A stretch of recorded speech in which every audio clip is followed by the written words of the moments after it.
Sa isinagawang flag raising ceremony sa Quezon City Hall, naging pangunahing guest of honor and speaker si PNP Chief Police General Nicolas de Torre III.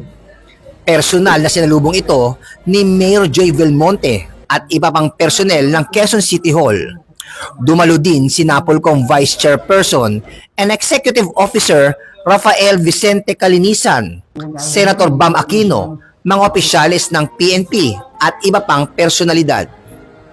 Binigyan diin ni General Torre na kayang ipamalas ng pulisya sa kanyang liderato ang mabilis na pagresponde sa pamamagitan ng pagtawag sa 911.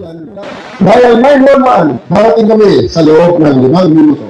Accomplishing the mission, hindi mo magagawa ang 5-minute response kung hindi makapag-command ang ating mga chiefs of police. I want them to actually command, not only figuratively, but literally, they can issue the command over the radio, over in a communication na kung gusto nila.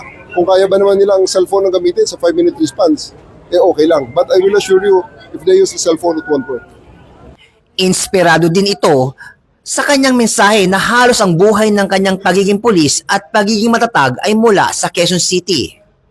Pinasalamatan din ito si Mayor Joy Belmonte sa walang sawang pagsuporta at pagtugon sa pangangailangan ng pulis ng Quezon City. Mula po dito sa Quezon City at sa ngalan po ng aming PNP Chief, Police General Nicolas de Torre III. Ako po ang inyong Police News Network Correspondent, Police Chief Master Sergeant Mauricio Bonilla Ruiz, alagad ng batas, tagataguyod ng Balitang Pulis.